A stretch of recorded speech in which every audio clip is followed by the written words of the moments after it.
উদ্বেগহীন কদম ফেলে কেবিনের ভেতর ঢুকলো আবরার। সামনে সোজাসুজি বেডে টান টান হয়ে শুয়ে আছে তনয়া। মাথার পুরোটা সাদা রঙের কাপড়ে মোড়ানো, এক কথায় ব্যান্ডেজ করা। আবরার এগিয়ে গিয়ে তনোয়ার বেডের এক পাশে দাঁড়ালো। তনোয়ার চোখ মেলেনি, তবে চোখের পাতাগুলো এক করে থাকা অবস্থাতেই ভীষণ কাঁপছে, ঠোঁটগুলো নড়ছে। অস্পষ্ট শব্দে আবরারের নাম বেরিয়ে আসছে। তনয়াকে উদ্দেশ্য করে এবার নার্স মেয়েটি গলা বাড়িয়ে বলল, ম্যাম, আপনি যাকে খুঁজছিলেন, মানে যার নাম বলছিলেন, তিনি এসেছেন। এইটুকু শুনতেই পিট পিট করে চোখ খুলল তনয়া। ঘাড় কাত করে একবার নার্স মেয়েটির দিকে তাকালো। তনয়াকে চোখ খুলতে দেখায় শেষে মেয়েটি ব্যস্ত হয়ে পড়ল নিজের কাজে। পরক্ষণেই অন্য পাশে ঘাড় বাঁকালো তনয়া। ঝাপসা দৃষ্টিতেই আবরারকে দেখে কোনো রকম মৃদু ঠোঁটে হাসি ফুটল। একটু বাদেই স্পষ্ট হয়ে এলো আবরারের মুখমণ্ডল। ক্যানেল লাগানো হাত উঁচিয়ে তনোয়া কাঁপা স্বর তুলে বলে উঠল, আপনি এসেছেন? উত্তর দিল না আবরার। সৌজন্যতায় তনোয়ার হাত ধরে ঝুঁকে এসে ওর পেটের উপর ভাঁজ করে রেখে শীতল কণ্ঠে বলে, আসতে তো হতোই। তনয়া যথাসম্ভব চেষ্টা চালালো উঠে বসার, কিন্তু সামান্য নড়লেই মাথায় চিনচিনে ব্যথাটা নাড়া দিয়ে উঠল। বিকট মুখ করে ব্যথায় কুঁকিয়ে উঠল একেবারে। আবরার ব্যস্ত গলায় বলল, এত উত্তেজিত হবেন না, আমি আছি এখানে। কথাটা শুনলেও মারল না তনয়া। উঠে বসতে চাইলেও আবারও ব্যর্থ হলো। এবার আগের থেকে বেশি উদগ্রীব হয়ে বলল, আবরার, আমার পাশে একটু বসুন না প্লিজ। একটা ছোট্ট দম ফেলে চেয়ার টেনে বসলো আবরার।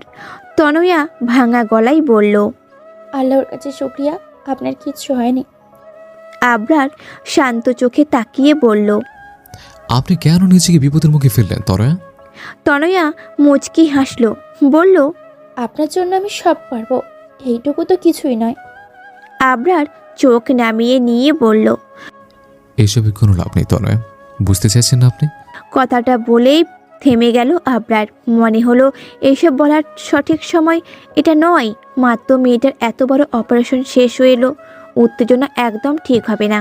আমি কি বুঝতে চাইছি না আবরার, বলুন না। তনয়া কুঞ্চিত ভ্রু দেখে আবরার প্রসঙ্গ পাল্টাতে বলে উঠল, এখন কেমন লাগছে আপনার? আবারও মৃদু হাসল তনয়া, বলল, ভালো। আপনি অনেক চিন্তা করেছিলেন আমার জন্য, তাই না? আবরার উৎসুক নজরে চেয়ে বলে, এরকম কেন মনে হলো? আপনার মুখ চোখ বড্ড শুকনো লাগছে।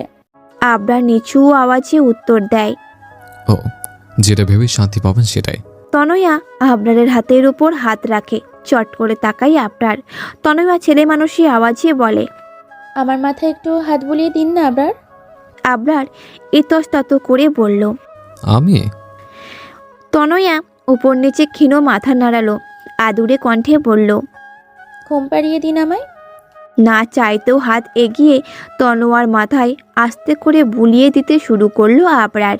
তনয়া একভাবে আবরারের দিকে তাকিয়ে আছে। এই মানুষটাকে সে অনেক বেশি ভালোবাসে। কিছুতেই সে তার না হয়ে অন্যের হতে পারে না। এতটা ভালোবাসা কোনো মতেই বিফলে যেতে পারে না তার, অন্তত সে যেতে দেবে না। আবরারের হাতটা নিজের হাত দিয়ে ধরে থামালো তনয়া। আবরার জিজ্ঞাসা নিয়ে তাকিয়ে বলল, কি হলো, ঘুমাবেন না? তনয়া উত্তর না দিয়ে আবরারের হাতটা মাথা থেকে সরিয়ে নিজের মুখের সামনে নিয়ে এলো। কপালে ভাঁজ পড়ল আবরারের। কোনো কিছু বুঝে ওঠার আগেই আবরারের হাতের উল্টো পিঠে আস্তে করে ঠোঁট ছুঁয়ে চুমু খেলো তনয়া। ঘটনাক্রমে ভড়কে গেল আবরার, অপ্রস্তুত হয়ে পড়ল। হাত সরাতে চেয়েও তনোয়ার অবস্থার কথা ভেবে পারল না। এক পর্যায়ে আবরার ঠান্ডা হাত তনোয়ার নিজের গালে ছুঁয়ে আবেশে চোখ বন্ধ করে নিল। আপনি সবসময় আমার পাশে থাকবেন আবরার, এইভাবে আমি আপনাকে কাছছাড়া হতে দিব না। নিজের অপ্রীতিকর ঘটনার শিকারগ্রস্ত মনে হলো আবরারের। বিব্রতকর পরিস্থিতি এড়াতে নিজেকে যথেষ্ট শান্ত রেখে হাতের মৃদু টান দিয়ে বলল, হাতটা ছাড়ুন তনয়া, আপনার ঘুমানোর প্রয়োজন, বিশ্রাম দরকার। তনয়া আবরারের দিকে তাকিয়ে ঘোর লাগা গলায় বলে, আপনিই আমার বিশ্রাম আবরার, আপনিই আমার শান্তি। উত্তর দিল না আবরার। সবটা দাঁত চেপে সহ্য করে নেওয়ার চেষ্টা চালালো। তনয়া আবরারের মুখের দিকে তাকিয়ে ঠোঁট এলিয়ে হাসে। পরক্ষণে চোখ সরিয়ে আচমকা দরজার দিকে তাকাতেই মুখের খুশির ভঙ্গিমা পাল্টে আসে তার। দরজার একপাশে আগলে দাঁড়িয়ে আছে স্নিগ্ধা। মুখের হাসি রেসটুকু নেই, মলিন মুখোশী একেবারে। স্নিগ্ধাকে দেখতেই গায়ে আগুন ধরে আসার মতো অনুভব হলো তনয়ার। ক্রোধে ক্ষিপ্ত গলায় বলল, ও এখানে কি করছে? কথাটাই তনোয়ার দিকে কৌতূহল নিয়ে তাকালো আবরার। তনোয়ার চোখ অনুসরণ করে দরজার দিকে পিছু ঘুরল। স্নিগ্ধাকে দেখে নিজেও অবাক হলো। তনোয়া উত্তেজিত হয়ে স্নিগ্ধার দিকে আঙুল ইশারা করে বলতে লাগলো, আবরার, ও কেন এসেছে এখানে? ও আপনাকে আমার থেকে কেড়ে নিতে এসেছে। ওকে আপনাকে ছিনিয়ে নিয়ে যাবে, আমাকে আবারও একা করে দিবে। কথাটা বলতে বলতেই আবরারের হাত শক্ত করে চেপে ধরল তনয়া। আমি আপনাকে শক্ত করে ধরে রাখবো আবরার। ওই মেয়েটা কিছুতেই আপনাকে নিয়ে যেতে পারবে না আমার থেকে। তনোয়ার আওয়াজে নার্স মেয়েটি হাতের স্যালাইনের বোতল টেবিলে রেখে বেডের কাছে এগিয়ে এলো। উদ্বেগ নিয়ে বলল, ম্যাম আপনি শান্ত হন, আপনার উত্তেজিত হওয়া নিষেধ আছে। তনোয়া থামলো না, বিড়বিড় করে একই কথা আওড়াতে লাগলো। আবরার একবার স্নিগ্ধার দিকে তাকাচ্ছে তো আর একবার তনোয়ারের আগলে রাখা হাত নিজের হাতের দিকে। স্নিগ্ধার মলিন মুখটা কেমন অসহায় লাগছে আবরারের কাছে। ক্ষুণ্ণ দৃষ্টি মনে হচ্ছে, অশ্রুতে ভিজতে চাইছে, হয়তো কোনো কারণে পারছে না। কিন্তু এমন পরিস্থিতিতে তনোয়ার হাত ছাড়িয়ে স্নিগ্ধার কাছে যেতে অবধি অপারক আবরার। উত্তেজিত হলে ভালো মন্দ কিছু হতে পারে তনয়ার। কেবিনে ঢোকার আগে তো নার্স মেয়েটি তাকে বলেছিল সামান্য ব্যগ্রতা তনোয়ার মস্তিষ্কের উপর প্রভাব ফেলতে পারে। আর মাথার মতো এমন সেন্সিটিভ জায়গায় বারবার আঘাত পেলে পেশেন্ট কোমাতে অবধি যেতে পারে না। তার জন্য কারো প্রাণনাশ হবে এটা কখনোই মেনে নেওয়া যায় না। তনোয়ার বাবা যাই করুক, সে তো পশু নয়, সে মানুষ। তনোয়ার উত্তেজনায় মাত্রা বাড়তে দেখে নার্স মেয়েটি আবার আবরারকে উদ্দেশ্য করে গলা বাড়িয়ে বলল, স্যার প্লিজ ম্যামকে শান্ত করুন, এরকম করলে ওনার শরীর আরও খারাপ হবে। ধ্যান ভাঙে আবরারের। স্নিগ্ধা থেকে চোখ ফিরিয়ে নেয়, ধীর গলায় তনোয়াকে বলে ওঠে, তনয়া প্লিজ শান্ত হন। শুনল না তনয়া, আকুলতা নিয়ে বলল, ও আপনাকে নিয়ে যাবে আবরার, ও আপনাকে ঘিরে নিয়ে এসেছে। স্নিগ্ধা চুপ করে তাকিয়ে রইল আবরার আর তনোয়ারের দিকে। পরক্ষণে মাথা নামিয়ে শুকনো ঢোক গিলল।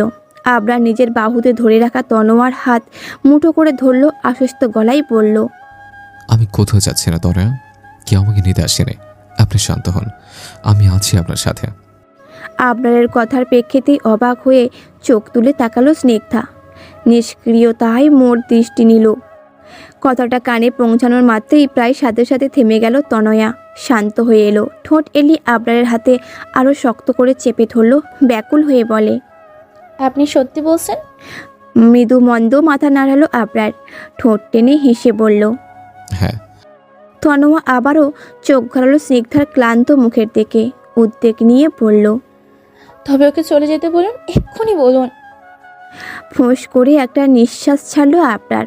তনোয়ার থেকে হাত ছাড়াতে গেলেও তনোয়া আবার শক্তভাবে পেঁচিয়ে ধরে বলল, আমি আপনার হাত ছাড়বো না, ছেড়ে দিলেই আপনি পালিয়ে যাবেন। তীব্র বিরক্তি লাগলো আবরারের, মুখে ফুটে এলো তার স্পষ্ট ছাপ। গুমোট গলায় বলল, হাত না ছাড়লে ওকে এখান থেকে পাঠাবে কি করে? তনোয়া কিছু একটা ভেবে হাত সরিয়ে নেয় নিজের। মুহূর্তে আবারও ধরে ফেলে, ভীত হয়ে তাড়াহুড়ো করে বলে, আপনি আবার আমাকে ফেলে যাবেন না তো? আবরার বিরক্তিতে তেঁতো হয়ে আসা মুখ নিয়ে বলল। বললাম তো যাব না। আশ্বস্ত হলো তনয়া। মৃদু ঠোঁট বাঁকা করে হেসে আবরারকে ছাড়ল। উল্টো ঘুরে ধীর পায়ে ফেলে দরজার কাছে এলো আবরার। স্নিগ্ধার মুখোমুখি দাঁড়ালো, শান্তভাবে বলল, পরি তুমি? এইটুকু বলতে স্নিগ্ধা মাঝপথে ক্ষীণ আওয়াজে বলে উঠল, চলে যাব তাই তো? আবরার কিছুক্ষণ তাকিয়ে থেকে একটা লম্বা শ্বাস টেনে বলল, তনয়া চাইছি না তুমি এখানে থাকো।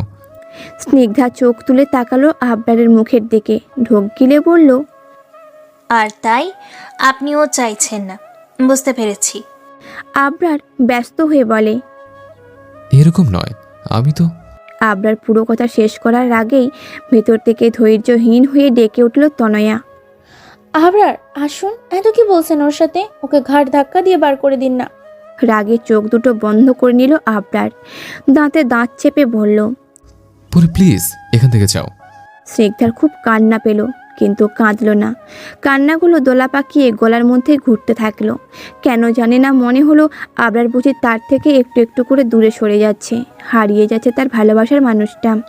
জীবনে প্রথম তুমি, শেষ ভালোবাসা, তোমাকে নিয়ে আমার কত শত আশা, তোমার কাছে এলে সুখ খুঁজে পাই, চোখের আড়াল হলে যেন মরে যাই। জীবনে প্রথম তুমি, শেষ ভালোবাসা, তোমাকে নিয়ে আমার কত শত আশা, তোমার কাছে এলে সুখ খুঁজে পাই, চোখের আড়াল হলে যেন মরে যাই। চাই শুধু চাই তোমাকে যে চাই, এ জীবনে চাওয়ার আর কিছু নাই। চাই শুধু চাই তোমাকে যে চাই, এ জীবনে চাওয়ার আর কিছু নাই। লাইন কয়েকটা শেষ করে থামলো স্নিগ্ধা। শূন্যতা চারপাশ ঘিরে রেখেছে তার। বড্ড ফাঁকা লাগছে সব কিছু। এমন কেন হচ্ছে? মাত্র এইটুকুতেই আবরারের তনোয়ার মাথায় হাত বোলানো, তনোয়ার হাত নিজের হাতের মুঠিয়ে নিয়ে বলা সেই কথা, আমি কোথাও যাচ্ছি না, আপনার পাশেই আছি। কেন এই শব্দগুলো তার কানে বাজছে বারবার? আমি তো জানি আবরার আমাকে ভালোবাসে, তনয় আপুকে নয়। তাহলে তাহলে কেন আমার এত কষ্ট হচ্ছে? কেন ফেটে যাচ্ছে বুকটা? কেন? কারণ আপনি হচ্ছে আমাকে ভালোবাসেন। কথাটা শুনে চমকে পেছনে ফিরল স্নিগ্ধা। আবরার ঠোঁট বাঁকা করে হেসে আছে। স্নিগ্ধা ভুরু কুঁচকে বলল, আপনি কি করে এলেন? কেন পায়ে হেঁটে? স্নিগ্ধা কৌতূহল নিয়ে বলল, কিন্তু সদর দরজা তো বন্ধ ছিল, খুলে রাখিনি তো। আবরার ভ্রু নাচিয়ে বলল। তোমার কি মনে হয় বন্ধ দরজা দিয়ে কি করে এলাম আমি? স্নিগ্ধা একইভাবে তাকিয়ে থাকায় আবরার উদ্বেগহীন হেসে বলল, অবভিয়াসলি এক্সট্রা চাবি দিয়ে। কথাটা বোধগম্য হওয়ার পর স্নিগ্ধা চোখ নামিয়ে নিল, মৃদু স্বরে বলল। তনয় আপু এখন কেমন আছে? আবরার এগিয়ে এসে সোফার ওপর বসলো, পায়ের জুতো বাঁধা ফিতে খুলতে খুলতে বলল, আগের মতোই ফুল বেড রেস্ট এখন। কাল বাদে পরশু রিলিজ পাবে হয়তো। ও আবরার হাতের কাজ থামিয়ে তাকালো, বলল। খেয়েছো? উত্তর না দিয়ে পাল্টা প্রশ্ন ছুড়ল স্নিগ্ধা, বলল। তনয় আপু আপনাকে আসতে বাধা দিল না? আবরার স্বাভাবিক গলায় বলল, ওকে ইনজেক্ট করা হয়েছিল, ঘুমোচ্ছিল, সে ফাঁকে চলে এলাম। জেগে থাকলে এত সহজে ছাড়া পেতাম না। এই ঘটনাটায় মনে হচ্ছে তনয়ার পাগলামিটা আরও বাড়ল। স্নিগ্ধা মৃদু মাথা নেড়ে বলল। ও আবরার উঠে এলো, স্নিগ্ধার সামনে দাঁড়িয়ে সরু চোখে তাকিয়ে বলল। মুখটা এত শুকনো কেন লাগছে? কিছু খাওনি? স্নিগ্ধা ক্ষুণ্ণ গলায় জবাব দেয়। খেয়েছি। আবরার ভ্রু কুঁচকে বলল। মুখ দেখে তো মনে হচ্ছে না কিছু খেয়েছো। পাল্টাতে স্নিগ্ধা প্রসঙ্গ পাল্টাতে ব্যস্ত হয়ে বলে ওঠে, আপনি ফ্রেশ হয়ে নিন, আমি আপনার খাবার বাড়ছি। স্নিগ্ধা চলে যেতে নিলেই এক হাত টেনে ধরল আবরার। থমকে দাঁড়ালো স্নিগ্ধা, জিজ্ঞাসা নিয়ে ঘাড় বাঁকা করে তাকালো, বলল। কিছু বলবেন? আবরার উত্তর না দিয়ে একটানে স্নিগ্ধাকে আবারও নিজের সামনে নিয়ে আসে। স্নিগ্ধা হকচকিয়ে তাকিয়ে থাকে। আবরার স্নিগ্ধার ক্লান্ত মুখটা দুই হাতে আজলো নিয়ে আহ্লাদি গলায় বলে, আমার পরিটা খুব কষ্ট পেয়েছে আজ। স্নিগ্ধা মুখ কালো করে চোখ নামিয়ে নিয়ে মৃদু মাথা নাড়ালো, যার অর্থ হ্যাঁ। আবরার বড় চোখ করে বলে, খুব বেশি কষ্ট পেয়েছে? স্নিগ্ধা ঠোঁট উল্টে বলে। হুম। স্নিগ্ধার বাচ্চা মতে ঠোঁট টিপে হাসলো আবরার। পরক্ষণে কমল গলায় বলল, কি করব বলো? তনয়ের অবস্থা তো দেখলেই। কেবিনে ঢোকার আগে নার্স মেয়েটা আমাকে বারবার সতর্ক করে দিয়েছে যাতে ওকে উত্তেজিত না করে। আর ও তোমাকে দেখে যা রিয়্যাক্ট করেছিল, চাইছিলাম না ওর আমাদের জন্য কোনো ক্ষতি হোক। রাগ হলেও ওকে কিছু বলতে পারছিলাম না, তাই তোমাকে পাঠিয়ে দিতে হলো। এইটুকু বলে ফোঁস করে একটা নিঃশ্বাস ছাড়লো আবরার। আমি বুঝতে পেরেছি, তখন কষ্ট পেলেও এখন আমার সব কষ্ট চলে গিয়েছে। স্নিগ্ধা সামান্য ঠোঁট এলিয়ে বলল। মুচকি হেসে স্নিগ্ধাকে টেনে নিজের চওড়া বুকে নিয়ে এলো আবরার। স্পর্শ পেয়ে স্নিগ্ধাও মিশে গেল আবরারের সাথে। তবে পরক্ষণেই এক দুষ্টুমি নাড়া দিল আবরারের মাথায়। স্নিগ্ধা মাথা চট করে উঠিয়ে সন্দেহভাবে বলল, আচ্ছা, তুমি কেন কষ্ট পেয়েছ? তুমি তো আমাকে ভালোবাসো না। স্নিগ্ধা কৌতুক করে বলল। না, বাসি না তো। আবরার স্নিগ্ধাকে ছেড়ে দূরে সরে দাঁড়ালো। চিন্তিত মুখে বলল, তাই তো, আসলে আমি একটা ব্যাপার ভেবে দেখলাম। স্নিগ্ধা ভ্রু নাচিয়ে বলল। তাই? তা কি ভাবলেন? আবরার মুখটা গম্ভীর করে বলল, এটাই যে আমাকে একটুও ভালোবাসে না। এটাই যে আমাকে একটুও ভালোবাসে না, তার কাছে থেকে তো কোনো লাভ নেই, তাই না? তার থেকে আমাকে যে ভালোবাসে আমি তার কাছেই চাই, মানে তনের কাছে। এমনিতে তো আসার সময় ও আমাকে ছাড়তে চাইছিল না, আমি বরং ওর কাছে ফিরে যাই। আবার তুমি থাকো, ওকে? কথাগুলো শেষ করেই আবরার স্নিগ্ধার দিকে আর চোখে তাকালো। স্নিগ্ধার ফর্সা মুখটা কেমন লাল হয়ে এসেছে। একটু নাড়া দিলে ঝরঝর করে বাড়িধারা বর্ষণের অবস্থা প্রায়। আবরার তাতে পাত্তা না দেবার ভান করে বলল, যাচ্ছি তাহলে, ভালো থেকো। এইটুকু বলে স্নিগ্ধা পাশ কাটিয়ে হাঁটা ধরলো আবরার। আবরারকে চমকে দিয়ে ওর এক বাহু শক্ত করে আঁকড়ে ধরল স্নিগ্ধা। পেছনে না তাকিয়ে বাঁকা হাসলো আবরার। মুহূর্তে মুখে সিরিয়াস ভাব এনে পেছন ঘুরে পড়ল। কিছু বলবে? না মানে তনের কাছে যেতে দেরি হচ্ছে তো। আবরারের কথাটা বলতে দেরি হলেও স্নিগ্ধার চোখ থেকে পানি গড়িয়ে পড়তে সময় লাগলো না। প্রথম দফায় বাচ্চাদের মতো ঠোঁট উল্টে কেঁদে এক পর্যায়ে শব্দ করে কেঁদে উঠল। হতভম্বা হয়ে পড়ল আবরার। ব্যস্ত হয়ে বলল, এই বাবা, কাঁদছো কেন পড়ি? স্নিগ্ধাকে ধরতে এলে আবরারের হাতটা ঠেলে সরিয়ে দিল স্নিগ্ধা। কান্না চেপে বড্ড অভিমান নিয়ে বলল। আপনি এরকম কেন আবরার? আবরার অবাক হওয়ার চেষ্টা করে বলল। কি রকম? স্নিগ্ধার হেঁচকি উঠে গেল। কোনো মতে ভাঙা গলা নিয়ে বলল, আপনি সব সময় আমার সাথে এরকম করেন। বিয়ের প্রথম দিনে আমাকে মারলেন, তারপর ভালোবাসলেন, তারপর বললেন আমি আপনাকে ছেড়ে যেতে চাইলেও জোর করে আটকে রাখবেন আমায়। তাহলে এখন কেন এরকম করছেন?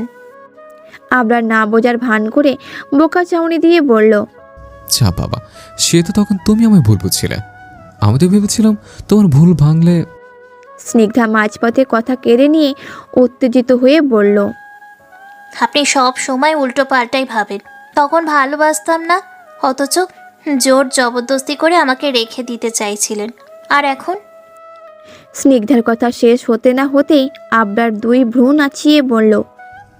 আর এখন? স্নিগ্ধা থেমে যায়। পর মুহূর্তে চোখ মুছে ধরা গলায় বলে, কিছু না, যেখানে যাচ্ছিলেন যান। আবরার সন্দিহান ভঙ্গিতে বলল। সত্যি তো যাব? স্নিগ্ধা কালো মুখ নিয়ে মাথা নেড়ে পড়ল। হ্যাঁ। আবরার দুঃখে মুখ করে বলল, বেশ, তুমি যখন ভালোবাসো না তখন কি আর করার, ওর কাছে যাই। পরক্ষণেই আবরার কৌতুক মাখানো স্বরে গলা বাড়িয়ে বলে উঠল। তনয়া, আমি আসছি বেবি। কথাটায় স্নিগ্ধা আবারও কাঁদো কাঁদো করে নিল মুখটা। কালো মেঘ দৌড়ে বেড়াচ্ছে তার চেহারায়। আবরার উল্টো ঘুরে হাঁটা ধরল দ্রুত হাতে। আবারও ওর হাত টেনে ধরল স্নিগ্ধা। বিরক্ত হওয়ার ভান করে আবরার পেছনে ফিরে পড়ল। আবার কি হলো পরি? যেতে দাও আমায়। স্নিগ্ধা কাঁদো মুখ নিয়ে বলল। আপনি কোথাও যাবেন না। আবরার ভ্রু কুঁচকে বলল। কেন যাব না? স্নিগ্ধা আবারও শব্দ করে কেঁদে দেয়। আবরার চকিত চোখে চেয়ে বলে। এত কাঁদছো কেন? স্নিগ্ধা কান্না চেপে ছেলে মানুষই গলায় বলল। আপনি কেন বোঝেন না? আবরার সরু চোখ করে বলল। কি বলছি না আমি? স্নিগ্ধা নাক টেনে বলল। আমি আমি আবরার মাথা নাড়িয়ে বলল। হ্যাঁ, তুমি তুমি স্নিগ্ধা বিরক্তিতে কপাল কুঁচকে বলল। আপনি কেন বলছেন? আমি বলছি তো। আবরার তটস্থ হওয়ার ভান করে বলল। ও আচ্ছা, একটু তাড়াতাড়ি। হ্যাঁ, তনয়ের কাছে যেতে হবে তো। স্নিগ্ধা তেঁতে উঠে বলল। আবার? আবরার, একদম এসব বলবেন না, আমার কষ্ট হচ্ছে। আবরার অবাক হয়ে বলল। সে কি, তোমার কেন কষ্ট হবে? ওয়াই? তুমি তো আর আমাকে ভালোবাসো না। বাসি। চট করে তাকালো আবরার, ডান ভ্রু নাচিয়ে বলল। কি? স্নিগ্ধা চোখ নামিয়ে নিয়ে ছোট একটা হেঁচকে তুলল, পরক্ষণেই মৃদুস্বরে বলল। আমি আপনাকে ভালোবাসি আবরার। আবরার একভাবে তাকিয়ে থেকে অন্যদিকে তাকালো, মুচকি হেসে চোখ নিচের দিকে নামিয়ে পরক্ষণে স্নিগ্ধার দিকে ফিরল, শীতল গলায় বলল। এই একটা কথা বলতে হাতে সময় নিলে?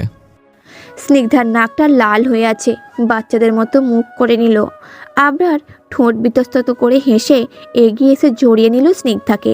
স্নিগ্ধা দুই হাতে আষ্টে পিষ্টে ধরল আবরারকে, পর মুহূর্তে কৌতূহলে মুখ উঠিয়ে আবরারের দিকে তাকিয়ে বলল। আপনি কি সত্যি তনয় আপুর কাছে যেতে চান? আবরার স্নিগ্ধার কপালে ছোট্ট একটা চুমু দিয়ে বলল। বোকা মেয়ে, এই ছিল আমাকে? স্নিগ্ধা উদ্বেগ নিয়ে বলল। তবে যে বলছিলেন এতক্ষণ, আমি যদি আপনাকে ভালোবাসার কথা না বলতাম, আপনি তো চলেই যেতেন। আবরার মুচকি হেসে আস্তে করে বলল। মজা করছিলাম। আমি আমার বাচ্চা পুরীটাকে ছেড়ে কোথাও যেতে পারি? এত সাহস নেই আমার। কথাটায় স্নিগ্ধা ক্ষিপ্ত হয়ে দুই হাত মুষ্টিবদ্ধ করে মৃদু ঘুষি বসাতে থাকলো আবরারের বুকে। তীব্র আলোড়ির স্বরে কান্না মেখে বলল। আর কখনো এরকম বিশ্রী মজা করবেন না আমার সাথে, কখনো না। এক গাল হেসে স্নিগ্ধার মাথাটা শক্ত করে বুকের সাথে চেপে ধরল আবরার। উদ্ভাসনা তার মুখ ছুড়ে। পরীর মুখে ভালোবাসি শব্দটাই কি আছে? একবার শুনতে এত আনন্দ, এত খুশি চেপে ধরেছে তাকে। স্নিগ্ধাও শান্ত হয়। খানিকক্ষণ দুজনের সময়টা ওখানে থমকে আসে। নীরবতা কাটিয়ে স্নিগ্ধা ক্ষীণ আওয়াজে বলে ওঠে। আমাকে ভালোবাসবেন আপনার? চমকে চোখ খুলল আবরার, ব্যস্ত হাতে স্নিগ্ধার মুখ তুলে বুক থেকে অধীর হয়ে বলল। কি বললে? লজ্জায় তাকাতে পারছে না স্নিগ্ধা, ঠোঁট জুড়ে মিটিমিটি হাসি, কণ্ঠাবোধ লাজুক হেসে আবারও মুখ লুকালো আবরারের বুকে। প্রশান্তিতে ছেয়ে এলো আবরারের বুকটা। পরীকে নিজের করে পেতে দুই হাতে তুলে নিল ওকে। আবরারের গলা জড়িয়ে ধরে স্নিগ্ধা চোখের দিকে স্থির দৃষ্টি রেখে বিছানায় ওকে শুইয়ে দিল আবরার। দেরি করলো না ওর ওপর আধশোয়া হতে। পাশে ফিনকি আলো তুলে থাকা টেবিল ল্যাম্পটা আবরারের হাত বাড়িয়ে নিভিয়ে দিল। এখন যে মুহূর্তটাকে ভালোবাসাময় করে তোলার সময়, একজন অন্যজনকে পরিপূর্ণ করার সময়, সম্পর্কটাকে পূর্ণতা দেবার সময়।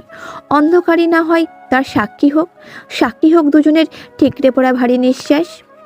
গভীর রাতে ফোন বেজে ওঠার শব্দে ঘুম ভাঙল আবরারের। বড্ড বিরক্তি নিয়ে চোখ মেলল সে। স্নিগ্ধার চুলের সুগন্ধিটা তীব্রভাবে নাকে এসে লাগছে।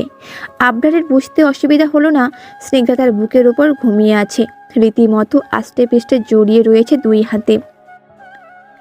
আবরারের চোখ নামিয়ে স্নিগ্ধার দিকে কিছুক্ষণ তাকিয়ে রইল। অন্ধকারেও স্নিগ্ধার মুখটা অস্পষ্ট নয়।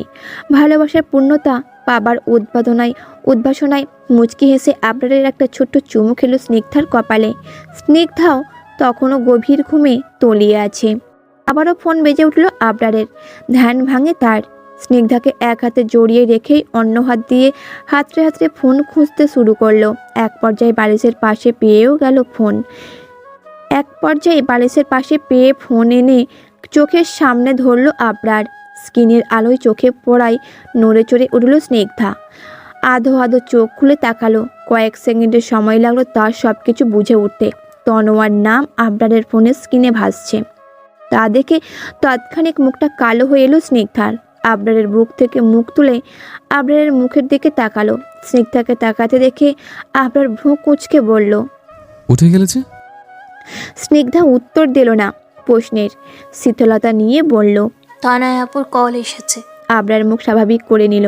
স্নিগ্ধার থেকে চোখ সরিয়ে স্ক্রিনের দিকে মনোযোগ দিয়ে বলল। সেটা তো দেখলাম, তবে এত রাতে কোন রাজকাজের জন্য কল করলো সেটাই ভাবছিলাম। ফোনটা ধরুন। লাইন কেটে যাবে। কথাটাই আবরার বিদ্রুপ্রাপ্ত হাসল। স্নিগ্ধার দিকে চেয়ে বলল, আমি ফোনটা না ধরা অব্দি ও কল করতেই থাকবে। ওকে আমি ভালো করে চিনি। দেখছো না, বিশ্রামীর কল আসছে। স্নিগ্ধার ঠোঁট টেনে ফিটেল গলায় বলল, আমি জানি আপনি তনয় আপুকে খুব ভালোভাবে চেনেন, জানি আমি। কথাটাই আবরার সরু চোখে তাকিয়ে বলে। বাই এনি চান্স তুমি কি অন্য কিছু মিন করছো? স্নিগ্ধা মৃদু হেসে না বোধক মাথা নাড়ল, চোখ দিয়ে ফোন ইশারা করেই বলল, কলটা ধরুন, দেখুন কি বলতে চায়। কথা না বাড়িয়ে বাম হাত দিয়ে রিসিভ বাটন প্রেস করলো আবরার। কপালে ভাঁজ নিয়ে কানে ঠেকালো ফোন। প্রায় তৎক্ষণিক গোপাস থেকে তনোয়ার ধৈর্যহীন গলার স্বর ভেসে এলো। হ্যালো আবলার, কোথায় আপনি? আবরারের কপালে ভাঁজ গাঢ় হলো আরও। বিরক্ত লাগলো বেশ অনেকটা। কোনো মতে সেসব প্রশমিত করে বলল, এত রাতে কোথায় থাকতে পারে একটা মানুষ? অবভিয়াসলি তার বাসায়। তনোয়ার স্বর উত্তেজিত হয়ে এলো। আগের থেকেও ব্যস্ত গলায় আবরার, বলল। আমার খুব ভয় লাগছে, আপনি প্লিজ একবার আসেন আমার। আবরার বিস্ময়ের সাথে কৌতূহল মিশিয়ে বলে, আপনি কি পাগল হলেন? এত রাতে আমি আপনার কাছে যাব? এই কথা শুনেই বাকি অন্য কথা শোনার আগ্রহটা মিলিয়ে এলো স্নিগ্ধার। পূর্বের চেয়েও মলিন হয়ে এলো মুখটা। মাথাটা আবরারের বুক থেকে সরিয়ে তো হলো, তবে এর আগে ওর দিকে না তাকিয়েই অন্য হাতে স্নিগ্ধার মাথাটা চেপে ধরে রাখলো আবরার। স্নিগ্ধা অবাক হলো, কিন্তু বলল না কিছু। আবরারের দিকে চুপচাপ তাকিয়ে রইল। আবরার মৃদু ক্ষিপ্ত হয়ে তনোয়াকে উদ্দেশ্য করে বলল, রাত বেরোতে আমার ওইসব মজা ভালো লাগছে না তনয়া, আপনি ফোনটা রাখুন। উত্তরে তনয়া অস্থিরতা নিয়ে বলল, প্লিজ আবলার, ফোনটা রাখবেন না, বিশ্বাস করুন আমার ভীষণ ভয় করছে। বাবা এখানে নেই, থাকলে আমি আপনাকে বিরক্ত করতাম না, কিন্তু আমার এই মুহূর্তে আপনার কথা ছাড়া কারোর কথা মাথায় আসেনি। প্লিজ আবলার, একটা বার আসুন প্লিজ। আবরারের কুদরা চেপে ধরল বড্ড। রাগে নাক মুখ মুচকে ফেলে বলল, আমি এলে আপনার ভয় কমে যাবে? ফাজলামি করছেন আমার সাথে? আপনার কথা শুনে তো মনে হচ্ছে আপনি অসুস্থ। তাহলে কেন এসব নাটক করছেন? মানে কি এগুলার? তনোয়ার স্বর এবার ধরে এলো, কাপা গলায় নিয়ে বলে উঠল, আবলার, আপনি আসবেন না? তটস্থ গলায় জবাব দেয় আবরার। না। ওপাশ থেকে তনোয়ার ভাবভঙ্গি বোঝা গেল না ঠিকঠাক, তবে গলার স্বরটা শক্ত হয়ে এলো। বলে উঠল, বেশ, আমি রাতের শেষ প্রহর অবধি অপেক্ষা করব আপনার জন্য। আর আপনি না এলে আমি আজ হাতের শিরা কেটে ফেলবো আবরার। আবরার আতকে উঠে বসে পড়ল। স্নিগ্ধার মাথাটা আপনা আপনি সরে গেল ওর বুক থেকে। কিছুটা হকচকালো মেয়েটা। প্রশ্নকরণ চাহনিতে তাকালো আবরারের দিকে। আবরারের দৃঢ় স্বরটা উৎক হয়ে আসে, নরম গলায় বলে, তনয়া, আপনি এসব কি বলছেন? আপনি এরকম কিচ্ছু করবেন না। তনয়া উদ্বেগহীন নিয়ে বলে, হ্যাঁ ঠিকই বলছি, আমি এটাই করব। ভয়ে ভয়ে রাত পার করার থেকে একেবারে মরে যাওয়াই ভালো। এমনিতেই তো আপনি আমার ভালোবাসবেন না, তাই আমার মরে যাওয়াই উচিত। এখন আমার কাছে কেউ নেই, আমি সুইসাইড করলেও কেউ টেরও পাবে না, আবার কেউ না। তবে আপনি ভাববেন না আমি আপনাকে দায় দেব না, কিন্তু পুরো পৃথিবী না জানলেও আপনি মনে মনে ঠিকই জানবেন যে আমার মৃত্যুর জন্য আপনিই দায়ী। তনোয়া এরূপ পাগলামিতে বিরক্তিতে তেতো হয়ে আসে আবরারের মুখ। পাশাপাশি চিন্তাও হয়, কোনোভাবে মাথায় আঘাত পেয়ে মেয়েটার মস্তিষ্ক সঠিক চলন বিগড়ে গেল কিনা সেই ভাবনাও আসে তার মনে। এই রকম হলে যা বলছে সত্যি সত্যি করে বসতেও পারে। 7-5 ভেবে নিয়ে নিজের ঠোঁটটা জিভ দিয়ে ভেজালো আবরার। ব্যস্ত শীতল গলায় বলল, বেশ, আমি আসছি, তবে আপনি নিজের কোনো ক্ষতি করবেন না। আমি 1 ঘন্টার মধ্যে আসছি। বুকটা ধক করে উঠল স্নিগ্ধার। ঘন কালো মেঘ জমল মুখমণ্ডলে। আজকে রাতেও তাদের মাঝে অন্য কেউ চলে এলো। আবরার কল কেটে ঘাড় কাত করে স্নিগ্ধার দিকে ফিরল। কিছু একটা ভেবে শান্তভাবে বলতে এলো, পরে আমি। স্নিগ্ধা মাঝপথে কথা কেড়ে নিয়ে ফিচেল গলায় বলে, শুনেছি তনয়ের উপর কাছে যাবেন, তাই তো? আবরার চোখ নামিয়ে নিয়ে ওপর নিচে মৃদু মাথা নাড়ালো। স্নিগ্ধার ক্ষীণ হাসলো। এতে পর মুহূর্তেই আবরার চোখ উঠিয়ে ধৈর্যহীন গলায় বলল, আমাকে বিশ্বাস করো তো? স্নিগ্ধা খানিকক্ষণ একইভাবে তাকিয়ে থাকলো, উত্তর দিল না। আবরার ফোঁস করে একটা নিঃশ্বাস ছেড়ে বলল, বিশ্বাসী মেলায় বুঝতো তর্কে বহুদূর, ঠিক তেমনি বিশ্বাসী মেলায় ভালোবাসা, ভরসা। আশা করব আমার স্ত্রী এই দুটোই থাকবে আমার উপর। কথাগুলো বলা শেষ করেই আবরার উঠে পড়ল বিছানা ছেড়ে। কাপড়হীন দেহে তোয়ালে পেঁচিয়ে ঢুকে পড়ল ওয়াশরুমের দরজা ঠেলে। আর বিছানার ওপর হতাশ চোখে সেদিকে তাকিয়ে রইল স্নিগ্ধা। টুপ করে চোখ থেকে জল গড়ালো এক ফোঁটা। হাত দিয়ে ফোঁটা অশ্রুকণাটাকে আঙুলের ডগায় এনে চোখের সামনে ধরল স্নিগ্ধা। কেন এই চোখের জল? আগে পিছে সব কথাই তো শুনেছে সে, তবে কেন এত কষ্ট হচ্ছে তার? শুধুমাত্র আবরার তনোয়ার কাছে যাচ্ছে তাই? মিনিট সাতেকের পর ওয়াশরুমের শাওয়ার অফ করার শব্দ পেয়ে উল্টো ঘুরে শুয়ে পড়ল স্নিগ্ধা। আবরারকে চোখের পানিটা দেখানো অপ্রয়োজনীয় মনে হলো তার কাছে। অন্তত যাকে ভালোবাসেন তার কাছে দুর্বলতা প্রকাশ করতে নেই, এতে আবেগও দুর্বল হয়ে পড়ে সেই মানুষটার কাছে। সবাই কি সবভাবে আবেগ অনুভূতির মূল্য দিতে পারে? আলমারি খুলে শার্ট গায়ে পরে নেয় আবরার। তাড়াহুড়ো করে বেড সাইড টেবিলের ড্রয়ার খুলে গাড়ির চাবি নাই হাতে। স্নিগ্ধা ততক্ষণে ঘুমিয়ে থাকার ভান ধরার চেষ্টার চোখগুলো বন্ধ করে নিয়েছে। আবরার স্নিগ্ধাকে ঘুমন্ত ভেবে ঝুঁকে এসে ওর গালে গভীরভাবে ঠোঁট ছুঁয়ে চুমু খায়। এরপর সোজা হয়ে দাঁড়িয়ে বালিশের পাশে থাকা ফোনটা উঠিয়ে প্যান্টের পকেটে ভরল। অতঃপর দ্রুত পায়ে হেঁটে বেরিয়ে গেল রুম ছেড়ে। আবরার চলে গেছে বুঝতে পেরে মাথা তুলল স্নিগ্ধা। দরজা থেকে চোখ দিল, রুমের দরজাটা খোলা। গায়ের চাদর জড়িয়ে উঠে এসে সিটকেনি তুলে দিল দরজার। দুঃখের পাশাপাশি মনে মনে তীব্র অভিমান হলো আবরারের প্রতি। পর মুহূর্তে মনটা নরমও হয়ে এলো। আর যাই হোক, অন্তত লোকটার দোষ নেই এতে। উনি তো আর যেচে যেতে চাননি। তনয় আপুই কী সব উল্টোপাল্টা বকছিল, কিন্তু আদৌ কি এসব সত্যি ছিল, নাকি তনয় আপুর নাটক আবরারকে নিজের কাছে নিয়ে যাওয়ার? ম্যাম, উনি আসছেন, তাড়াতাড়ি করুন। নার্সের কথাটা শুনতে চোখ বড় বড় করে ফেলল তনয়া। পপকর্নের বাটিটাও হাত থেকে নামিয়ে রেখে ধরফর করে বিছানায় শুয়ে পড়ল সোজা হয়ে। নার্স মেয়েটিকে ইশারা করে অধৈর্য হয়ে বলল, এই বাটিটায় বেডের নিচে লুকিয়ে রাখো আর আমার হাতে ক্যানেলটা লাগাও ফার্স্ট। মেয়েটি সবটা তাড়াহুড়ো করে করতে লাগলো। একে একে কাজ শেষে তনোয়া ফিসফিসিয়ে বলল, হয়েছে, এবার যাও তুমি তাড়াতাড়ি। আবার এসে তোমাকে দেখলে সব খেটে যাবে। মেয়েটি অস্থিরতায় বলল। ওকে ম্যাম, আমি যাচ্ছি। দ্রুত পায়ে মেয়েটি কেবিন ছেড়ে বের হলো। তার কয়েক মিনিটের মাথায় গটগট বুটের শব্দ তুলে কেবিনের কাঁচের দরজা ঠেলে ভেতরে ঢুকলো আবরার।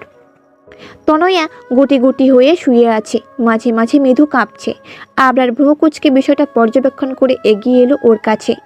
মাথাটা হালকা নিচু করে নরম গলায় ডাকলো, তনয়া। আদো আদো ভঙ্গিতে চোখ মেলল তনয়া।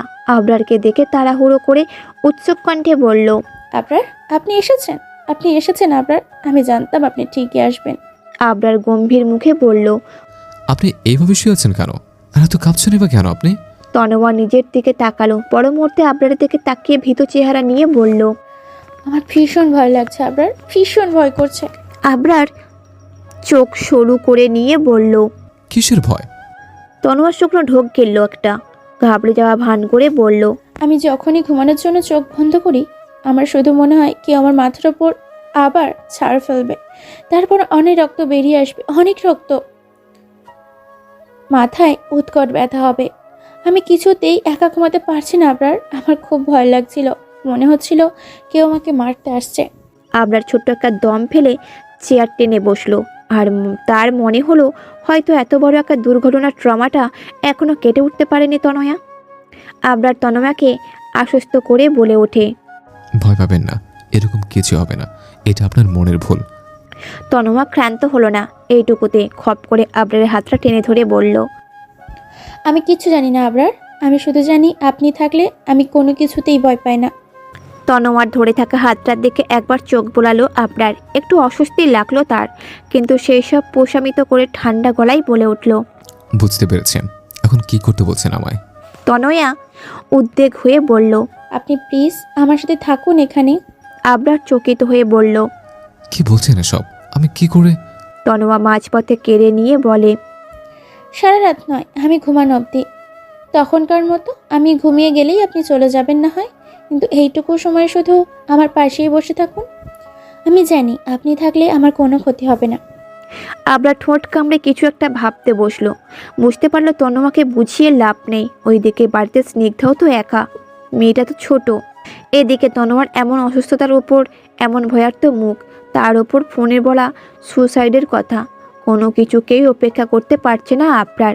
দায়িত্ববোধ একটা মানুষকে যেমন সঠিক করে তোলে, ঠিক তেমনই মাঝে মাঝে কিছু ক্ষেত্রে হাত পা বেঁধেও দেয়। ঠিক যে অবস্থায় আজ সে নিজেই পড়ল। এতটা দোটানার শিকার নিজেকে সে প্রথমবার মনে হলো আবরারের। এখন তো মনে হচ্ছে তোফাইল প্ল্যানিংটা সাকসেসফুল হলেই ভালো হতো। অন্তত এতটা ঝামেলাগ্রস্ত মনে হতো না ওর নিজেকে। তনয়া তীক্ষ্ণ চোখে তাকিয়ে আবরারকে দেখছে। আবরারের মৌনতা বলছে সে সফল। মুহূর্তে বাঁকা হাসি ফুটল তার ঠোঁটের কোণায়। মনে মনে বলল, ঠিক এইভাবেই একদিন স্নিগ্ধার থেকে পুরোপুরি আপনাকে সরিয়ে আমার কাছে নিয়ে আসবো আবরার, খুব তাড়াতাড়ি। মাথায় কারো হাত বোলানো স্পর্শটা স্নায়ুতন্ত্রে বেশ ভালোভাবে নাড়া দিল। চোখ মেলালো আবরার। পিট পিটিয়ে চোখ খুলতে বুঝতে পারলো তার মাথাটা কারো কোলে রাখা। কপালে ভাঁজ ফেলে মুখ উঠালো আবরার। আবরারকে নড়ে উঠতে দেখে হাত থামিয়ে দিল তনয়া। চোখ তুলে তনোয়ার মুখটা দেখতে ধরফর করে সরে পড়ল আবরার। ভরকে গেল তনয়া। তাড়াহুড়ো করে বলল, কি হলো আবরার? আবরারের প্রথমে ভীষণ অস্বস্তি অনুভব হলো। তনোয়ার প্রশ্নের উত্তর না দিয়ে এদিক সেদিক ঘাড় ঘোরালো। কেবিনের থাই গ্লাস ভেদ করে বাইরের প্রকৃতির দিকে চোখ পৌঁছালো বোধগম্য হলো।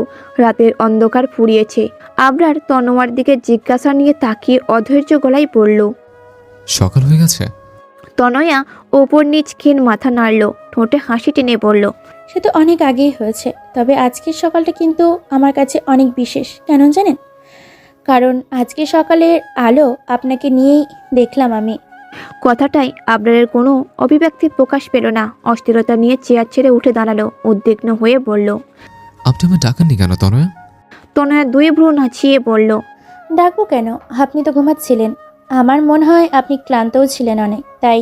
আবরারের মাঝপথে কথা কেড়ে নিয়ে বিরক্তির সমেত বলে ওঠে, আপনার আমাকে ডাকা উচিত ছিল। আমি এখানে রাত কাটাতে আসিনি। আমার ফিরোজের কথা ছিল। স্নিগ্ধাহন কি ভাববে কে জানে। কথাটা বলে চিন্তিত মুখে কপালে লাগাতার 2 আঙুল ঘষতে লাগলো আবরার। স্নিগ্ধার নাম শুনতেই মুখ চোখ শক্ত হয়ে আসে তনয়ার। তবে অভিব্যক্তি প্রকাশ করে না সে। আবরার তনোয়ার দিকে এগিয়ে এসে বলল, আজ তো আপনার রিলিজ, তাই না? তনোয়া গম্ভীর মুখে হ্যাঁ বোধক মাথা নাড়ল। আবরার ব্যস্ত গলায় বলল, বেশ, আমি এখন আসছি তাহলে। কথাটা শুনতে তনোয়া ধরফড় করে বেড ছেড়ে উঠে দাঁড়ালো। আবরার দরজা থেকে হাঁটা ধরলে দ্রুত পায়ে এগিয়ে এসে পেছন থেকে ওর এক হাত টেনে ধৈর্যহীন নিয়ে বলে, কোথায় যাচ্ছেন আপনি? আবরার ভ্রু কুঁচকে পেছন ফিরে তাকায়।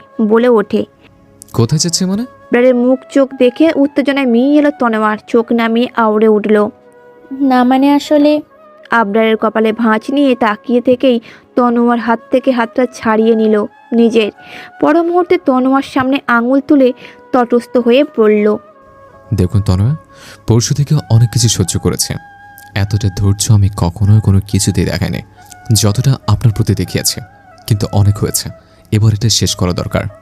আপনি এখন সম্পূর্ণ সুস্থ, তাই আপনার প্রতি দায়িত্ব কর্তব্য আমার এখানে শেষ। এরপর আপনি আপনার বাবুর রেসপন্সিবিলিটি। বুঝতে পেরেছেন? তনোয়ার চুপ হয়ে তাকিয়ে রইল শুধু। আবরারের কথাগুলো খুব কম সংখ্যকে কানে পৌঁছেছে তার। মনে মনে আবরারকে আটকানোর চিন্তায় ব্যস্ত তার পাকা মস্তিষ্ক। তনোয়ার ভাবুক মুখ দেখে আবরার চোখ সরু করে বলল, আপনি কি শুনতে পেয়েছেন আমি কি বলেছি? ধ্যান ভাঙে তনোয়ার সামান্য ইতস্তত করে বলল, না মানে আমি ভাবছিলাম বাবা আসা অব্দি যদি থেকে যেতেন তবে অন্তত। আবরার ব্যস্ত গলায় বলল, আপনার বাবা কখন আসবেন না আসবেন সেসব আমি জানি না। আমাকে এখনই যেতে হবে। তনোয়া কপাল কুঁচকে নিয়ে গলা বাড়িয়ে বলে, কেন এত তাড়া কিসের আপনার? আপনি সব সময় আমার থেকে পালিয়ে বেড়ান। আবরার অবাক হয়ে তাকালো। পর মুহূর্তে ঠোঁটে বাঁকা হাসি মেখে বলে, যেখানে আমি আপনার কাছে ধরা দিইনি সেখানে পালানো তো বহুদূরের ব্যাপার। এইটুকু বলেই কবজিতে বাঁধা ঘড়িতে হাত বোলালো আবরার।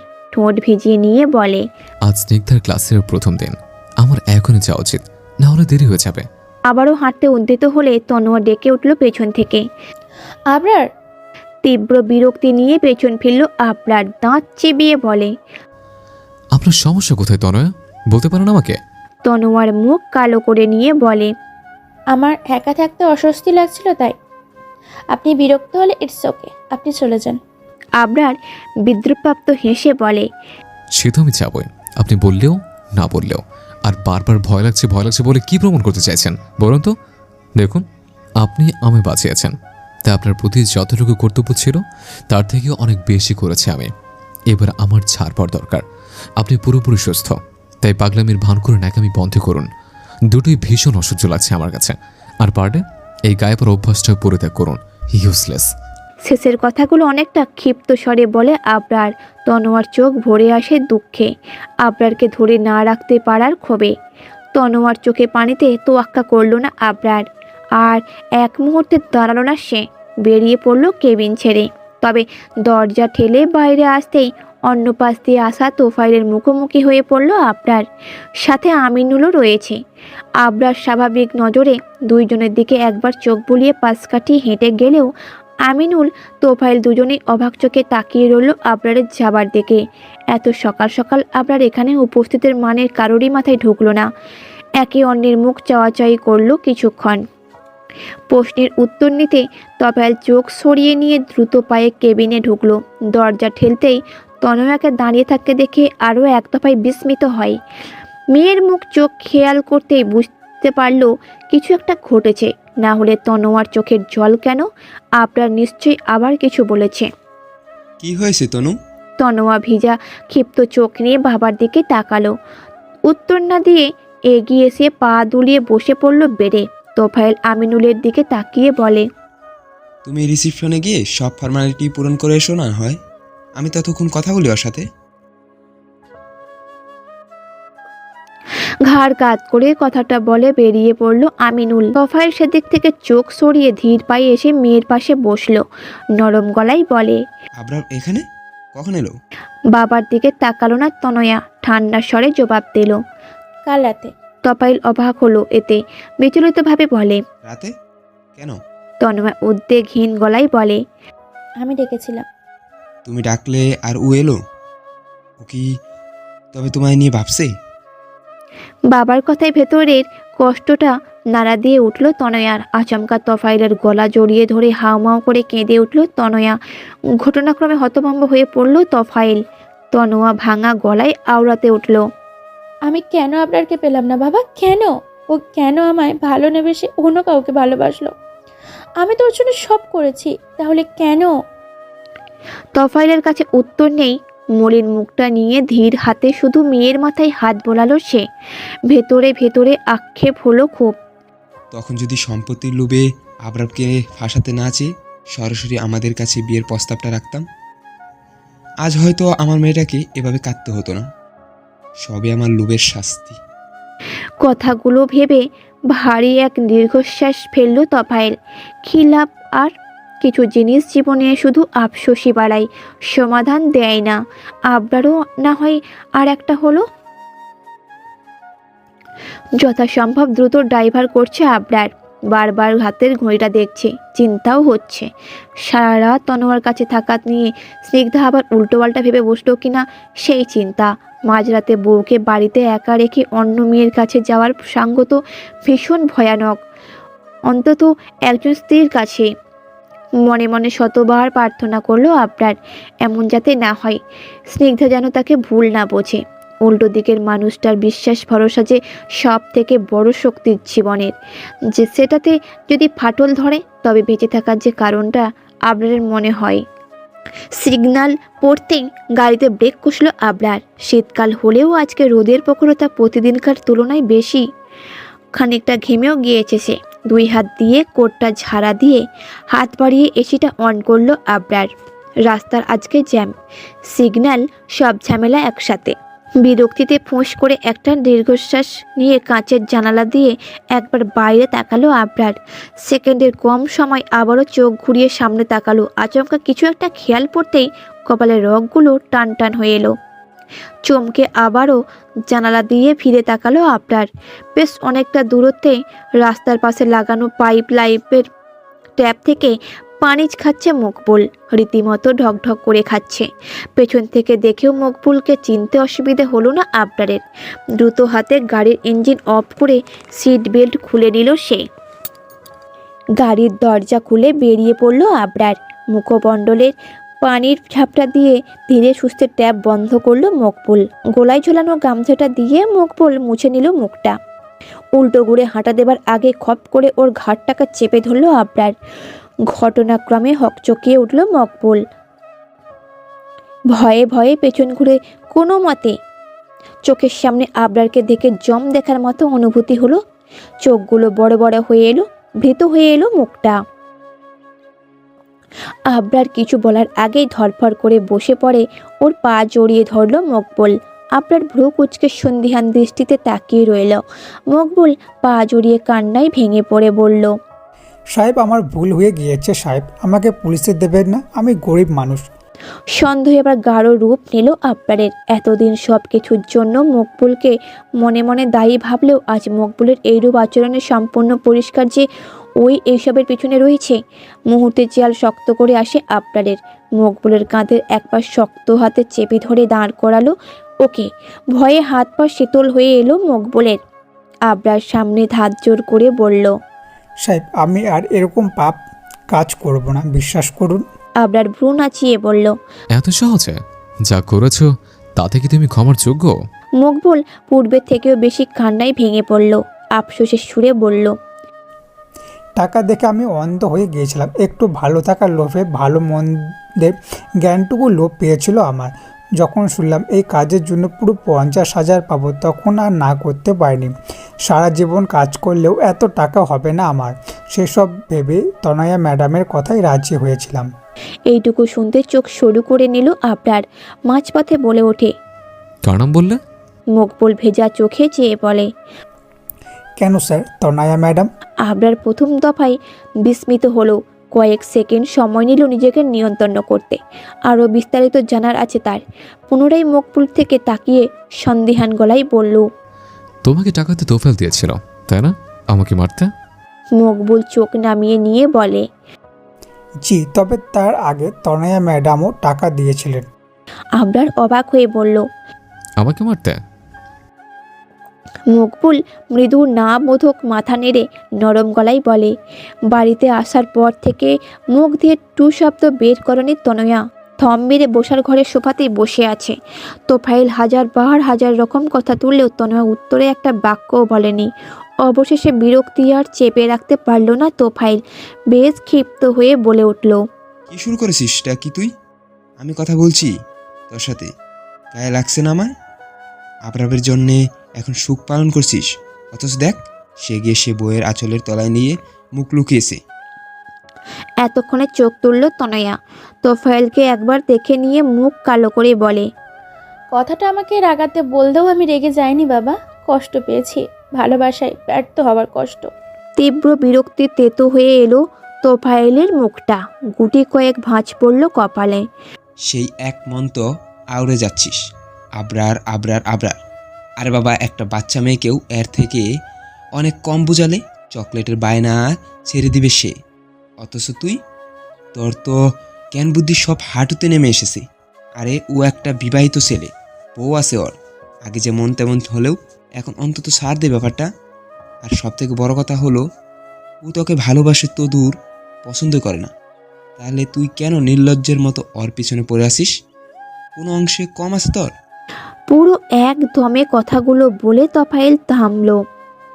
ফোঁস করে একটা নিঃশ্বাস নিল।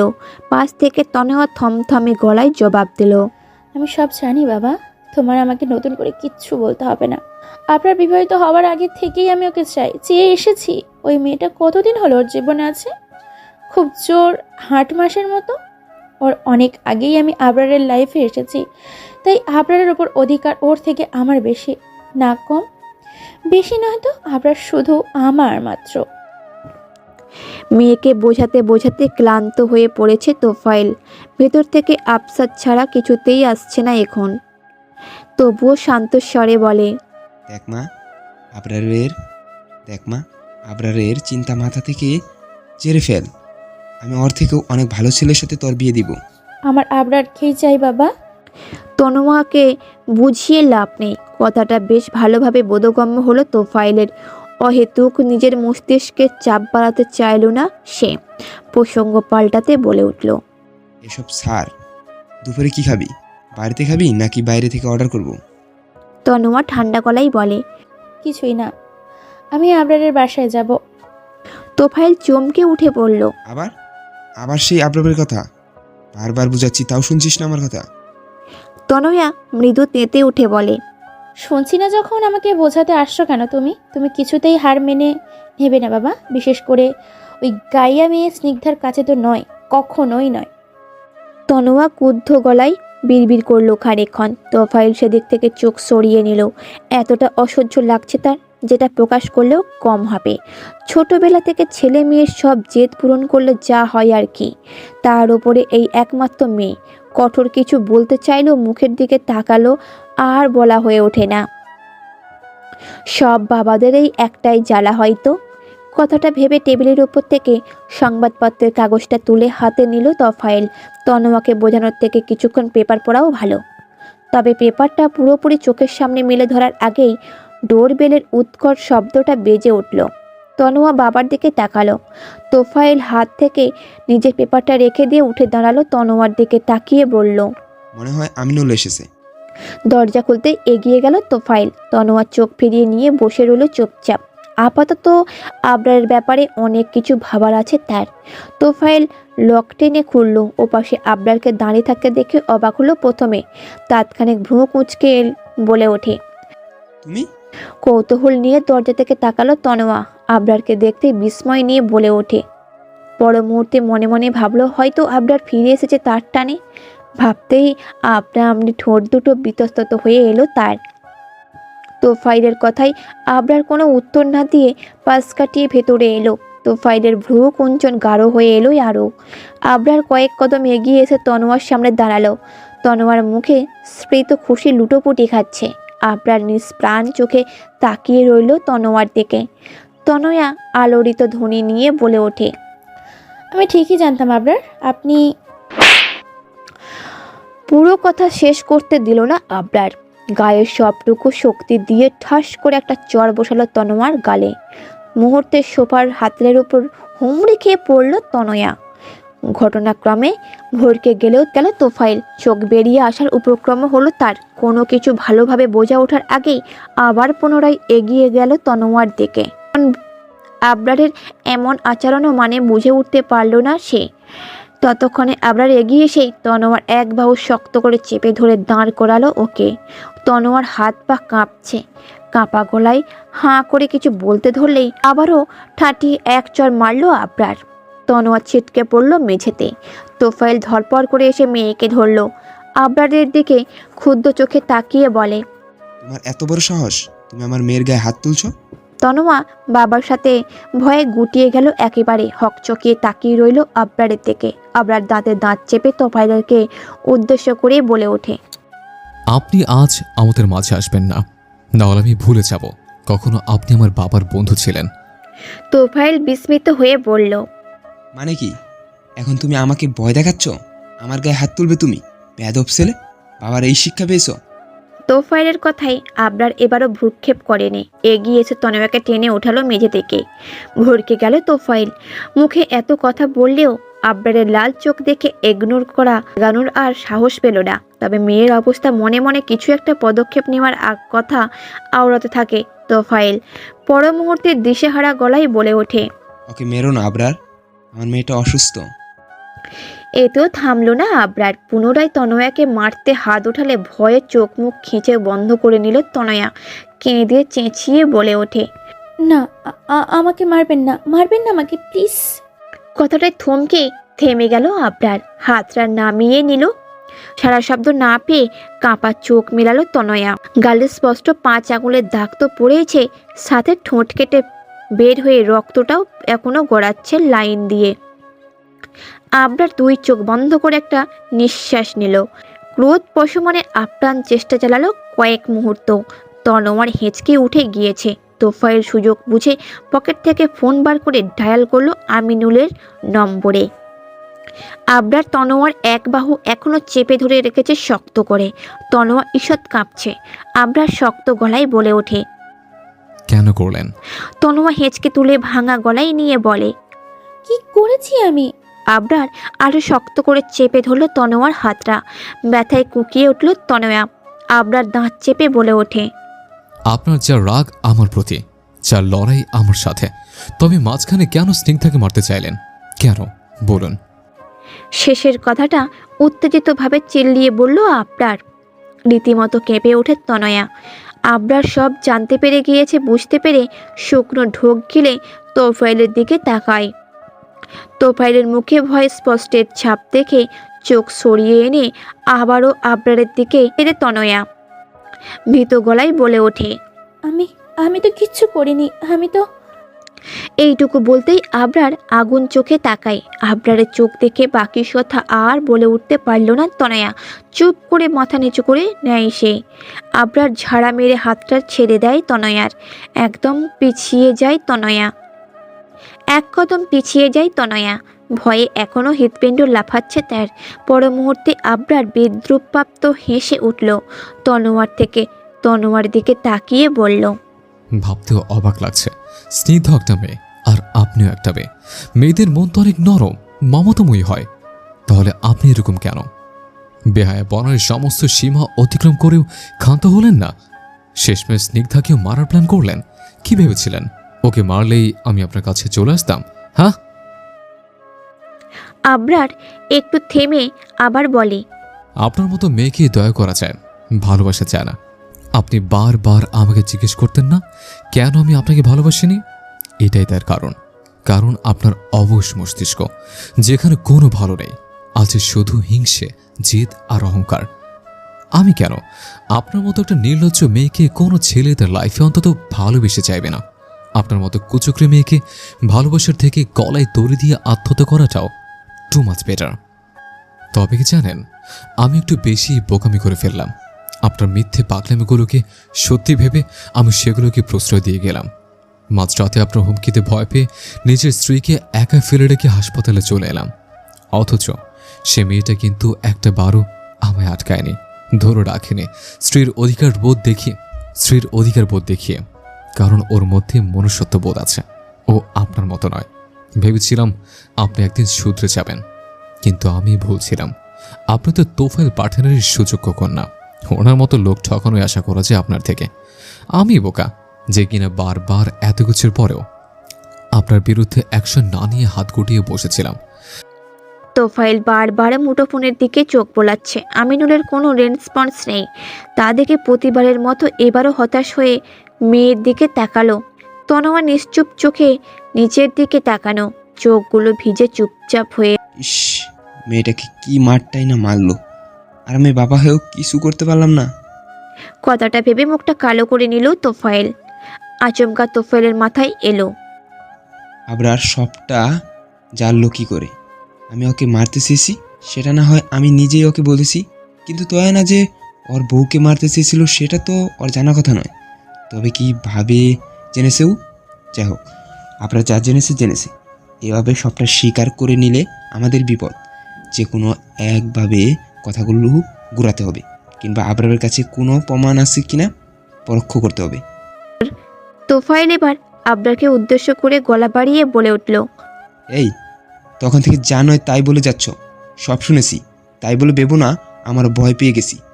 আমার মেয়ে তোমার বউকে মারতে চাইবে কেন? হ্যাঁ, ও তো নিজেই তোমায় বাঁচাতে ছুটলো।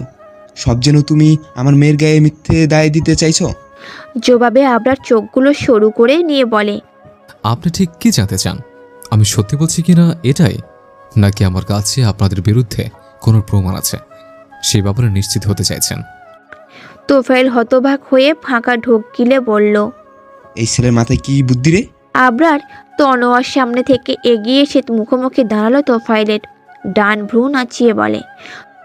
তা আপনাদের গৃহপালিত পুলিশ অফিসারকে দেখছি না, ফোন করে ডাকুন ওনাকে। তোফাইল গম্ভীর মুখে জবাব দিল। ও ফোন ধরছে না। কথাটাই বাঁকা হাসলো আবরার। বলে। ধরবে কি করে? বেচারা তো নিজেকে বাঁচাতেই ব্যস্ত। তোফাইল ভ্রু কুঁচকে বলে। মানে? আবরার চোখ ছোট করে বলে। আচ্ছা, আপনার কি মনে হয় প্রত্যেকবার আপনার ফাহাদ চৌধুরীর পেছনে লাগবেন আর আমি আপনাদের ছেড়ে দেব? না, এবার সেটা হচ্ছে না। তোফায়েল বুঝতে না পেরে বলে, কি বলতে চাও তুমি? কুড়িয়ে পেঁচিয়ে না বলে জেরে কাশো। মার্ডার করতে চাইলেন আর জেলের ঘানে টানবেন না? আবরারের উদ্বেগহীন যেভাবে তোফায়েল তনোয়া বিস্ময় নিয়ে একে অন্যের মুখ চাওয়াচাই করলো। পর মুহূর্তে তোফায়েল বিদ্রুপ করে হেসে বলল, তুফাইল পাঠানকে জেলের ঘানি টানাবে কার বাপের সাধ্যি? আবরার দৃঢ়তা নিয়ে বলে, প্রমাণ পেলে একটা মামুলি আসামি ঠিক যেরকম, তোফাইল পাঠানো ঠিক সেরকম। তোফায়েল গা দুলিয়ে বলে, তা তুমি কি প্রমাণ দিবে শুনি? এইরকম ফ্যাস করলেই তো কেউ আর বিশ্বাস করবে না তোমার কথা। উপযুক্ত প্রমাণ দেখাতে হবে, বুঝলে? আবরার ভ্রু নাচিয়ে বলে, আচ্ছা, এটার থেকে বড় প্রুফ আর কি হতে পারে? কথাটা বলে হাতের ফোনে স্ক্রিন কিছু একটা প্লে করে তোফায়েলের সামনে ঘুরিয়ে ধরলো আবরার। সেখানে মকবুলকে দেখতেই চোখ ছানা বড়া হয়ে এলো তোফায়েলের। মকবুল সব স্বীকার করে দিয়েছে। তার একটা ছোট্ট ভিডিও ক্লিপ যেখানে মকবুল স্পষ্ট নাম উল্লেখ করেছে তার আর তনয়ার। চিন্তিতভাবে জিভ দিয়ে ঠোঁট ভিজিয়ে নিয়েই হাত বাড়িয়ে ফোনটা কেড়ে নিতে উদ্যত হলো তোফায়েল। অমনি ফোনটা শূন্য ছুঁড়ে অন্য হাতে খপ করে ধরে নিল আবরার। বাঁকা হেসে বলে, এসব চালাকি আমার সাথে নয় মিস্টার তোফায়েল। চিন্তায় তনোয়ার ঠোঁটগুলো শুকিয়ে এলো। অধৈর্য হয়ে এগিয়ে এসে বলে উঠল, আবরার প্লিজ, আমার ভুল হয়ে গেছে। আপনার থেকে আমি কোনো কিছু শুনতে চাই না তনয়। নো মোর ওয়ার্ডস। তাহলে মিস্টার তোফায়েল রেডি তো মেয়ের শ্বশুর বাড়ি যাওয়ার জন্য? এবার কে বাঁচাবে আপনাদের? আমিনুল, সে তো নিজ হাতে আপনাদের নামে কেস লিখল, মার্ডার কেস। ভাগ্যিস বেচারাটার নামটা বলেনি মকবুল, না হলে চাকরিতে গোল্লায় যেত। এনিওয়ে আমি কি করেছি বলুন তো? আসার আগে পুলিশের হাতে মকবুলকে তুলে দিয়ে এসেছে। এবার পালা আপনার আর আপনার মেয়ের, কারণ আপনাদের মতো কিটদের তো আর বাইরে রাখা যায় না। দেখা গেল কাউকে আবার হুল ফুটিয়ে দিলেন। এখন আপনাদের পালানোর কোনো উপায় নেই, কারণ মিনিট 5 মধ্যেই পুলিশ আসছে আপনার বাসায়। আমি বরং ততক্ষণ এখানে বসে রেস্ট নেই। আপনাদের সার্ভেন্টকে বলুন আমি 1 কাপ কফি দিতে, আর হ্যাঁ, ব্ল্যাক কফি, ওকে? কথাটা বলে সোফার ওপর আয়েসে ভঙ্গিতে বসে পড়ল আবরার। তোফায়েল মেয়ের মুখের দিকে আহত চোখে তাকিয়ে চিন্তায় মাথায় হাত দিয়ে বসে পড়ল আবরারের সামনের সোফায়। তনুয়াও কপালে ঘাম মুছে বাঁচার উপায় ভাবতে লাগলো। সেই দিকে একবার চোখ বুলিয়ে আবরার মুচকি হেসে ফোন স্ক্রলিংয়ে মনোযোগ দিল। আচমকা কোনো একটা ছবি স্কিপ করতে গিয়েও থেমে গেল আবরার। পিপল ইউ মে নাও এর প্রথম সারির একটা ছবিতে চোখজোড়া আঠার মতো আটকে এলো তার। বরাবরের থেকে একটু বেশি উৎকট স্পিডে এসে গাড়িটা ব্রেক কষল আবরার। এরপর দ্রুত হাত চালিয়ে বেরিয়ে এলো দরজা খুলে। চোখে মুখে রাগের ছোটাছুটি করছে তার। ক্রোধে চোখা নাকের ডগটাও লাল আভা দিচ্ছে। বাড়ির সদর দরজায় এসে কলিং বেল বাজালো আবরার। কয়েক মুহূর্তেই অপেক্ষা করার পরেও দরজা খুলল না স্নিগ্ধা। এতে রাগটা আরও জেঁকে বসলো কাঁধে। ব্যগ্রতায় দরজাটার লকটা টেনে খানিকক্ষণ নাড়াচাড়া করে ভাঙার চেষ্টা চালালো। পর মুহূর্তে কিছু একটা মাথায় এলে প্যান্টের পকেটে হাত ঢোকালো আবরার। বুঝতে পারলো দরজা এক্সট্রা চাবি তার সাথেই আছে। চাবিটা বের করে নিয়ে হাত চালিয়ে দরজা খুলতে সময় নিল না সে। হন্তদন্ত পা চালিয়ে ঘরের ভেতরে এলো আবরার। মকবুল যাওয়ার পর এখন এই বাড়িতে শুধু স্নিগ্ধা আর সে। আগে একা মানুষ থাকার দরুন একজনের ব্যতিরেকে অন্য কোনো কাজের লোকের দরকারই পড়েনি তার। শূন্য বাড়িতে আবরারের পায়ের জুতোর শব্দটা একটু বেশিই ভারী শোনাচ্ছে। হাত দিয়ে রুমের দরজা ঠেললো আবরার। দরজার বাইরে দাঁড়িয়েই পুরো রুমে একবার চোখ বোলালো। কক্ষ একেবারে ফাঁকা, স্নিগ্ধা কোথাও নেই। তার মানে ফেসবুক দেখতে পাওয়া ছবিটাই সত্যি। অস্থিরতায় বিছানায় উপর বসে পড়ে হাত দিয়ে মাথা চেপে ধরল আবরার। মাথার একপাশে যন্ত্রণা হচ্ছে। তার মধ্যে সকাল থেকে কিছুই পেটে পড়েনি এখনো অবধি, যার জন্য উদ্ভান্তরের মতো ছুটে আসা নিয়ে ভাবছিল সে কিনা এখন ছেলেদের সাথে রাস্তায় দাঁড়িয়ে ফুচকা চিবোচ্ছে। ভাবতে কোধানল চেপে ধরল আবরারকে। মনে মনে স্বপ্ন নিল আজ স্নিগ্ধা এতটা সাহসিকতার মূল্য বেশ ভালোভাবে চকিয়ে নেমেছে। হাত ঘড়িতে একবার চোখ বোলালো আবরার। দুপুর 1:30 বাজে এখন। দেখা যাক মহারানী কখন আসেন। আধ ঘন্টার মধ্যে বাড়ির সামনে গাড়ি পার্ক করার শব্দ এলো কানে।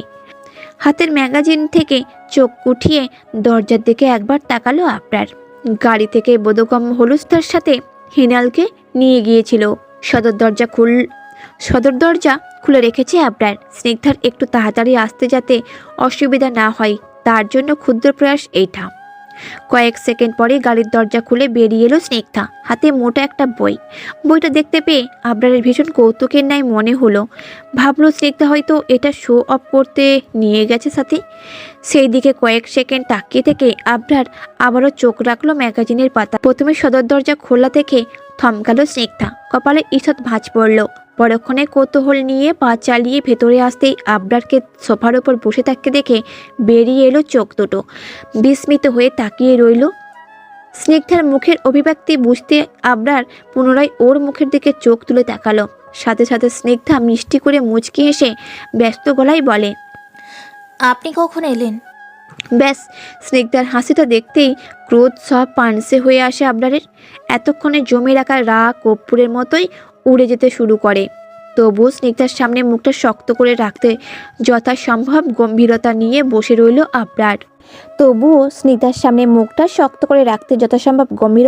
বসে রইল আবরার। আবরার উত্তর না দেওয়ার স্নিগ্ধা তাড়াহুড়ো করে এগিয়ে এসে বসে পড়ে ওর পাশে। চিন্তিত মুখে বলে, আপনি কি কিছু খেয়েছেন?